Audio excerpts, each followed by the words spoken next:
What's going on, Chucky fans? Welcome back to the channel. I'm the Viking, and today's my review, recap, and breakdown for the Chucky TV series episode 6. But before we get into it, give a thumbs up, guys. Subscribe to the channel for all the latest movie, TV, news, reviews, and trailer reactions, DC, Marvel, all that good stuff as well. But 2 episodes left. What? That's all we've got left for this season, and this season has been absolute quality. No filler episodes whatsoever. It's moved the story forward. It's been action-packed. It's been very interesting, and I'm looking forward to seeing how this season wraps up. And I would love a season 2 big time. I really, really would. And fair play to Don Mancini, the creator of this show, because he's really reinvented this franchise. He's brought a modern feel to it, and that's great considering he's been a part of this franchise for the last 30 years.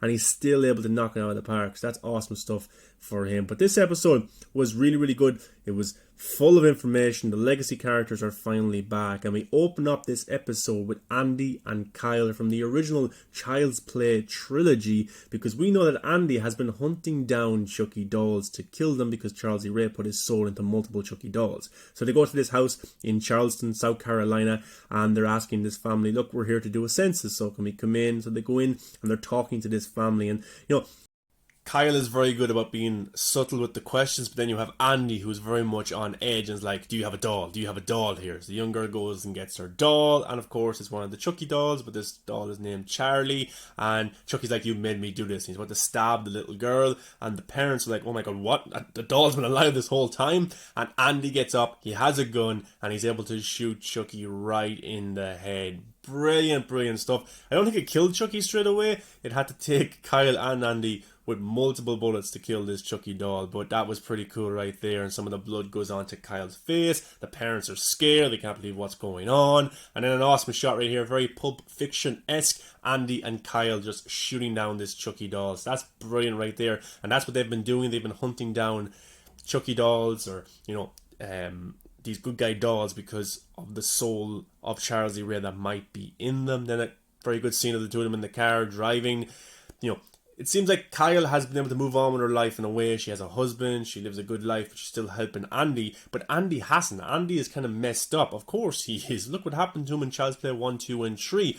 But then Kyle's like, why did you keep that Chucky doll? Why did you keep his head? Because we got to see in Cult of Chucky, he was actually torturing the original Chucky doll, and Kyle said she had to put that one down because Andy kept him for 4 years, and he said he learned in military school that how to torture people, how to get information, and he used that time to understand what is Chucky's weaknesses, what can he do to defeat Chucky in the future. And that's what he realized. He realized that fire is one weakness for Chucky. Back at the school, Miss Fairchild is being arrested for the murders of Oliver and of the principal. It's all being pinned on her. Detective Evans is there to pick her up, and you have Devin, you have Lexi, you have Jake trying to tell her it's not her. She's like, who was it? But they can't really say it's a killer doll. Then we have Tiffany, and we have Charles E. Ray, who of course is in Nika's body, and she's trying to put a body into a suitcase, and Charles E. Ray is giving her shit over it. Oh, come on, you gotta squeeze his head in or squeeze his body in and stuff like that, because Charles E. Ray will be used to it. And Tiffany gets pretty upset because Charles E. Ray just keeps annoying her. And it seems the two of them, even though they love each other, they annoy each other a lot. And Tiffany's like, fine, you do it yourself. And she's able to cut off the person's arm or his leg in the suitcase. The blood splatters all over Charles E. Ray's face. And this seems to be a theme that's going on. Every time Charles E. Ray gets blood on his face as Nika, he turns back into Nika. Nika takes over the body. We got to see that in last week's episode as well. So that's pretty interesting. Maybe that's something that we can keep an eye out for future episodes. But then we go to 1997 in Hackensack, where we have a younger Charles E. Ray and a younger Tiffany buying this old school vehicle, and the person selling it says something about it never goes out of style, and then it's a line that Chucky said in Bride of Chucky. They end up killing this guy who's selling the car, and then if you notice, Charles E. Ray is reading a book on voodoo, which comes back around to the time in the original Child's Play movie where he put his soul into the good guy doll. But here's Bree telling her son that she has cancer, and it's a very emotional moment between the two. It really, really is. But then we go back to Charles E. Ray and Tiffany playing some cards, having a few beers, chilling out. But Tiffany thinks something is up because she knows it's not Charles E. Ray that's in the body right now. It's actually Nika impersonating Charles E. Ray. And Nika is very, very scared because she thinks that if Tiffany finds out, she will kill her. But we find out that Tiffany actually likes Nika a little bit more than Charles Lee Ray, and she was able to tell that it wasn't Charles because she stabbed Nika in the leg, and Nika, of course, is paralyzed. But she says, I want to keep you around. I like you more than Charles. I want us to get a house and live together and just be happy. So it looks like that Tiffany just wants to get rid of Charles Lee Ray entirely. Maybe, I don't know. We'll have to see how that develops. But then we have Lexi, Devon, and Jake coming up with a plan to find Chucky and defeat Chucky and stop Chucky. But then Junior comes over to break up with Lexi. He's in a very bad place. I think maybe Chucky might use him as the last 2 episodes go on because he's in a very vulnerable state. But Jake remembers that somebody called him a month ago, and it was actually Andy who called him. So he calls the number back. He tells Andy, tells Kyle what's going on, what can they do, where do we find Chucky? And Andy's basically like, you can't find him, he'll find you. He'll go to a place that you're most vulnerable or a place that he's used to, and they think, oh, they'll come to Junior's house because he's been there before and he tried to kill Lexi there and he knows the layout. Then we have Tiffany buying a house, not just any house, it's actually Charles Lee Ray's home child house, and that's the house his parents were murdered in, and actually he killed his mother as well. But she brings Nika in and she has Nika tied up into the house. But also, there was a delivery there for Tiffany, which is in the shape that maybe a good guy doll could be in. What's going to happen there? Is Tiffany going to put Nika's soul into a good guy doll? Or is she going to put Charles Lee Ray's soul into a good guy doll and keep him kind of captured there? Interesting. We'll have to see how that goes. Then at the police station, we have Miss Fairchild being questioned for the murders.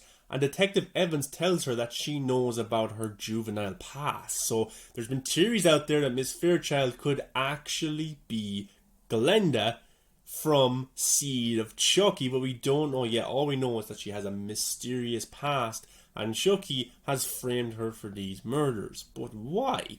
Then we have a very good scene between Junior and his mother Bree before she goes into her therapist about, just being a family and how much she loves him and stuff like that. But she tells the therapist that she's not going to go through chemo. She's going to fight this. She's going to live her life. She's not going to worry she could get hit by a bus tomorrow.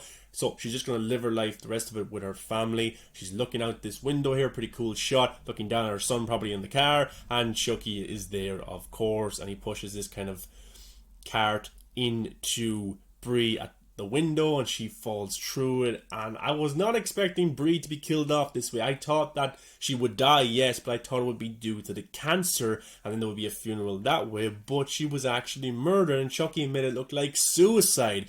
And these are some pretty cool shots right here, and Chucky looking down, giving a wave as well. Bree is just falling, looking at Chucky. Great shots. That's what I'm talking about. Don Mancini, the rest of the team have brought such awesome directing skills to this series, and it's fascinating to watch. And this was a pretty brutal kill. And actually a similar shot in the Spider-Man No Way Home trailer. If you watch that, it just looked like, because they come out the same day, it looked like it was planned or something like that. I don't know, it was just pretty funny. But Chucky giving a wave to Bree there, of course, and that's an awesome shot. That's pretty cool, even though it's devastating, even though it's a pretty sad shot. It is pretty cool. Now I love this one right here. We get to see the reflection in the window of somebody looking up at something falling from the building, and then the camera moves into the car to see Junior, and then of course the cart falls on the car beside him, and then his mother Bree falls into his car. And such a graphic shot. Imagine seeing that. That's going to mess Junior up so badly. I think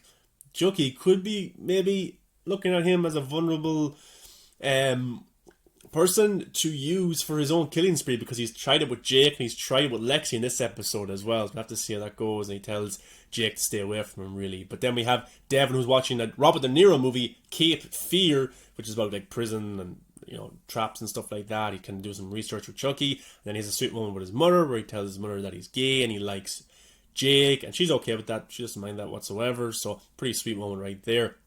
Then at Junior's house, we have Lexi, we have Devin, and we have Jake setting up a booby trap for Chucky. So if he comes into the house, they'll know where exactly he came through. Sweet moment between Devin and Jake where they're talking about movies, Final Girl and horror movies, Laurie Strode and stuff like that, Jamie Lee Curtis. Pretty cool scene. But they didn't bet on Chucky coming down the chimney like he did in the original Child's Play as well. So Chucky's in the house, he came through the chimney, and now he's in the same room as Lexi, who Lexi went into Jake's room to watch up there. And Chucky yet again trying to convert a kid into a serial killer. He goes to Lexi, you love hurting Jake, you love seeing him in pain, then kill Jake and let me watch. And Lexi kind of plays along with this as well because Jake is in the background, sneaking up on Chucky, ready to hit him with the baseball bat. But of course, he makes a noise and Chucky knows he's there and he's like, Lexi, do it now! But then Lexi runs towards Chucky, Jake runs towards Chucky, and Chucky's able to escape and he's able to cut the leg of Jake. And then we have Devin, who is able to tase Chucky, and Chucky jumps, he's on the floor.